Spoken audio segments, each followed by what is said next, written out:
Ladies and gentlemen, good afternoon. Welcome back to. It's afternoon, isn't it? He said, looking at the. Oh, yeah, definitely afternoon.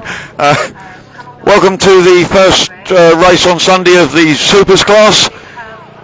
I don't know if John explained in the stock commentary that we only had one race each yesterday due to some rather unpleasant start line incident and other stuff with the motorbike sidecars.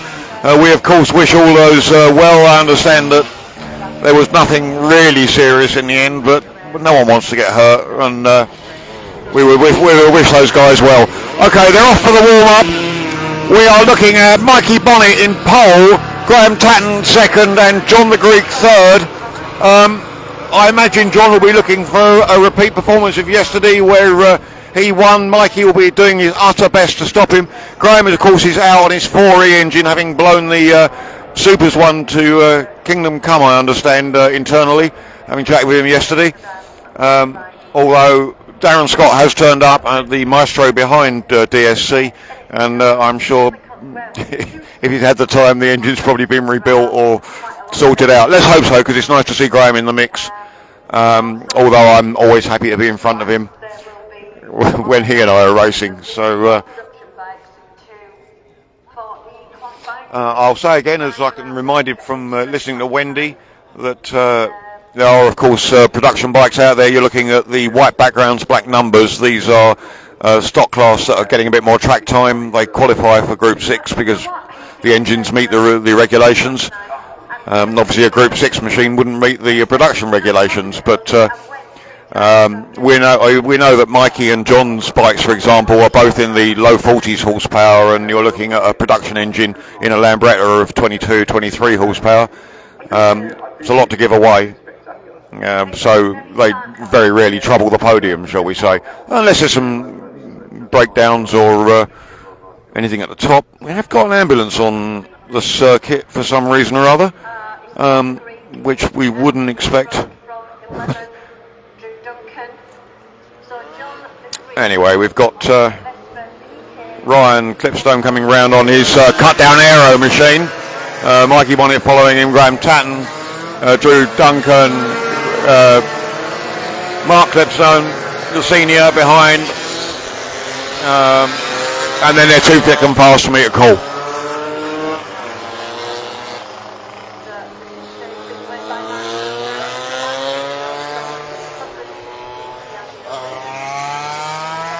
Michael Lesser just going past us on his Group 5 Vespa.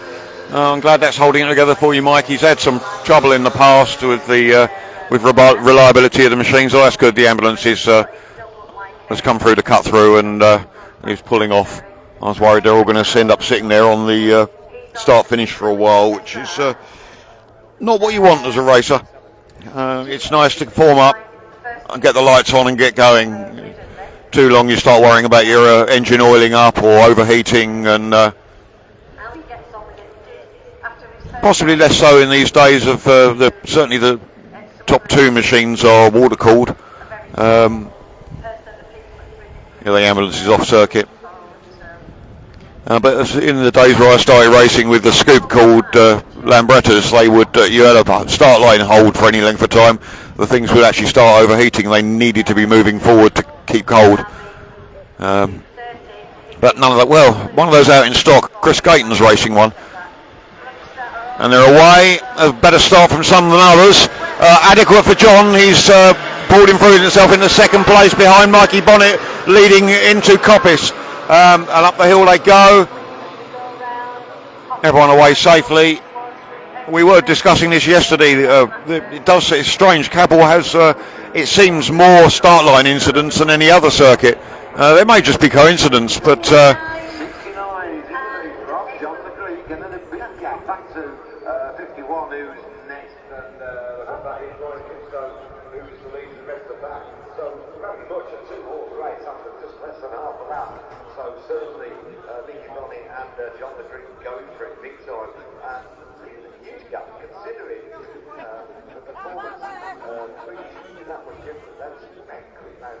well, I would guess from listening to the commentary, the fact that John and Mikey have pulled out such a large gap would say that Graham has still got his 4E engine in, or his spare 4E engine in, and hasn't got the legs that they have. Graham Tatton, of course, very accomplished, one of our best racers for sure. As are Mikey and John. They're all bloody marvellous in their slightly different ways. John's closed in on Mikey, and they're both a thing. Look at that. I mean, the gap they've opened out is horrendous. Yep, a little front wheel action as John tried to get the power on early there. They're absolutely neck and neck almost as they go through the... Graham Tatton, though, winning against Ryan, and his dad behind him, with Drew Duncan behind them, and it looks like Jer Crew of a lot. 80 Horrocks going well. Good overtake there up the hill. Sorry, not 80 Horrocks, that was Ben Reddings, I apologise. 80 was in amongst the mix somewhere there, I didn't see where. Mikey looks like he's got the legs on the start-finish straight though. That'll leave John to do the work on the corners. There are quite a few. It's,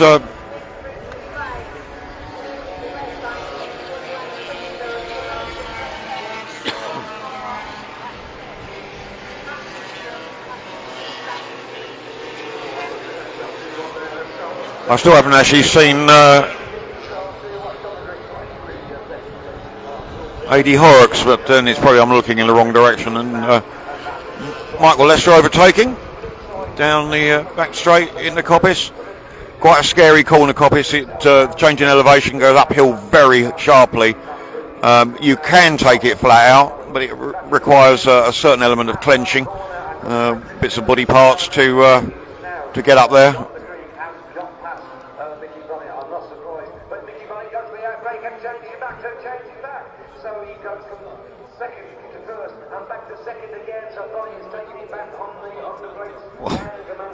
Shame we can't see this because there's certainly some mixing it up going on the front.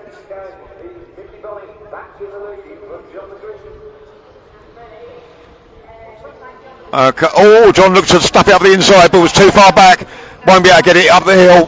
He's got the left hand side, Mikey on the right.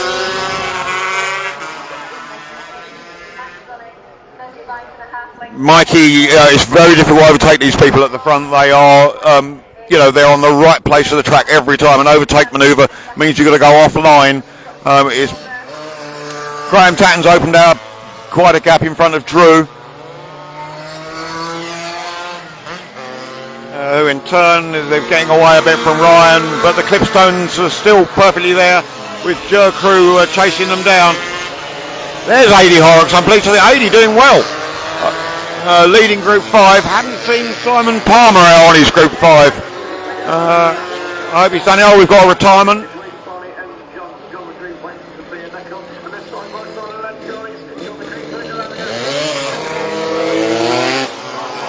Damon Yates pulled off. I hope his bike's all right. Gary Smythe going past.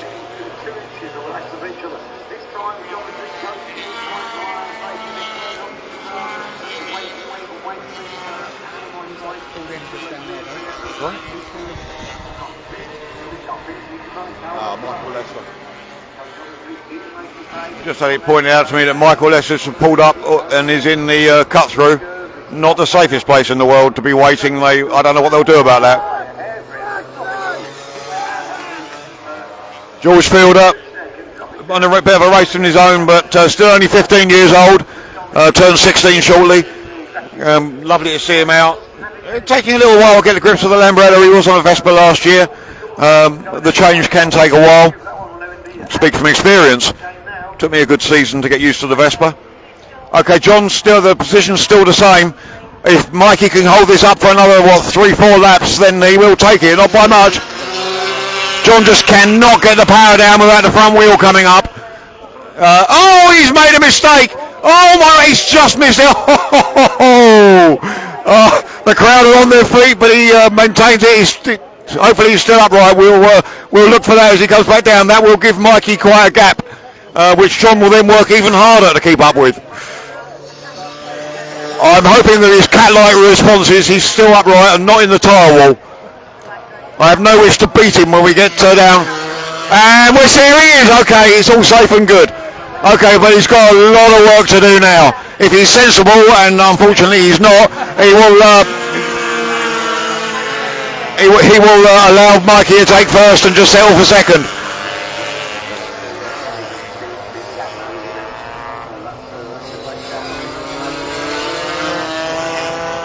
Group of three there. John Woods on his aero, Galera runner at the back of the three with Ben Reddings in the middle. Probably Gav, I think, in front of that, but I couldn't see.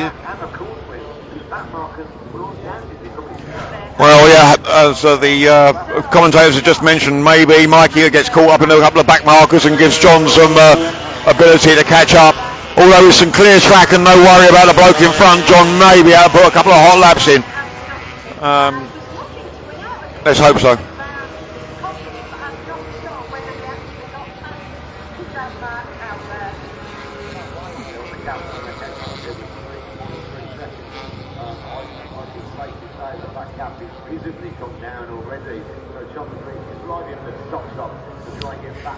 Oh dear. John does not want to settle for second. Okay, so we have Mikey out on his own, but yeah, John has closed that in enormously already. My word. It will be pushing bloody hard now. Mikey is quick through the hall bends and through the old hairpin and barn, so I'm not sure he'll make a lot up in there. But John definitely, the red mist has descended and he wants a slice of it. He's got... Cheers for Mr. Fielder, and rightly so. Graham Tatton. Just smooth. I said buttered silk yesterday and I stand by it. The man is just pin perfect every time. Oh, a little unnecessary there. But, well, Graham's got away from him, but I don't think the message got through to Drew. This little group of four. My word! Mark Clipstone taking the lead on that one. I would suspect, given the Ryan's the back of that group of four, that he's made a mistake.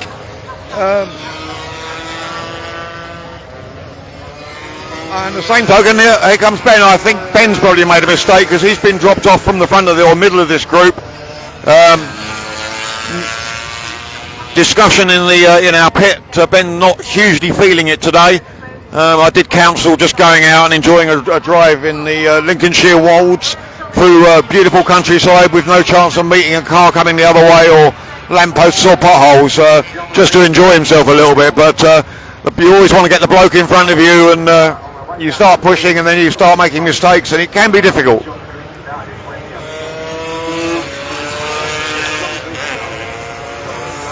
Oh, no, John the Greek.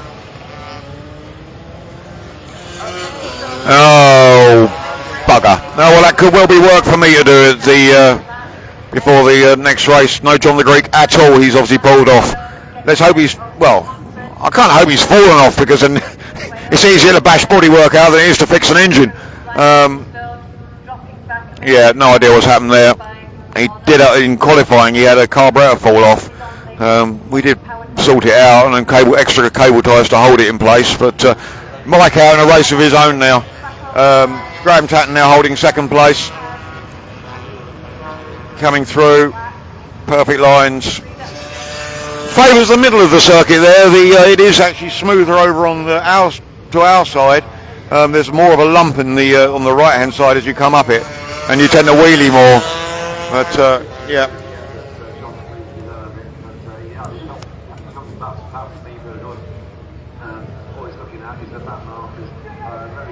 It could be that John's carb has come off due to his grass tracking activities.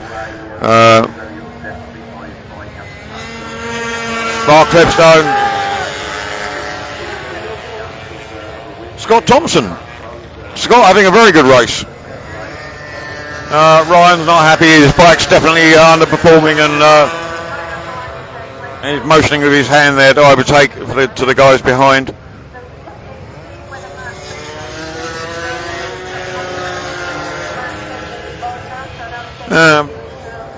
John was still holding station in the middle of that trio.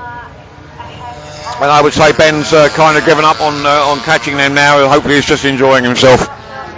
It's nice sometimes when you're in that position, you can just concentrate on maybe different corner styles and so forth. I would suspect this is the last lap. Yeah, Mike, he certainly thinks it is. Big wheelie there. He won't want to have won with John breaking down, that's for sure.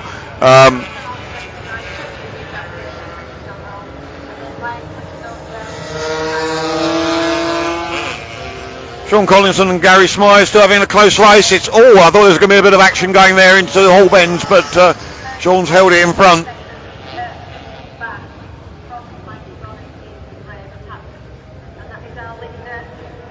Takes the win.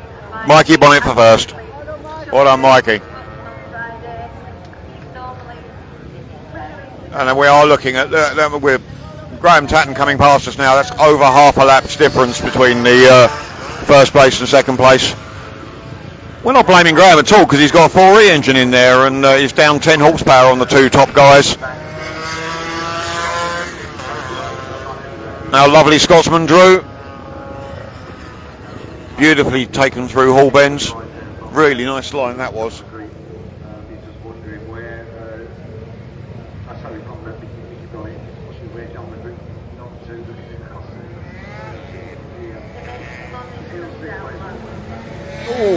A little bit Nasri there.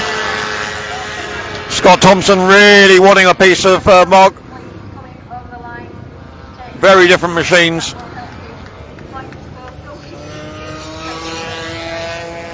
Gav Gray. John Holt.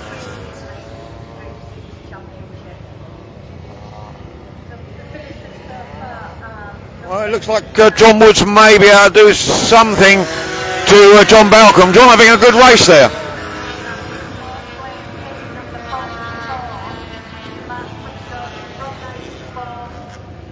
Retirement. Ben overlapping George Fielder.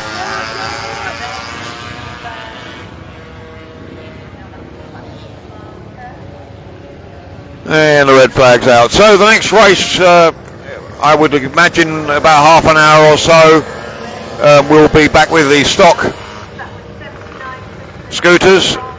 Now, we haven't had lunch yet. We're going to have a short lunch today. Well, keep your eyes on the screen and check in now and again, and hopefully you'll catch the next live feed. We'll just watch Mikey come through. Well done, Mikey. Well done. They'll be happy with that. It's nice. Okay, thanks very much for joining us. Catch you again shortly.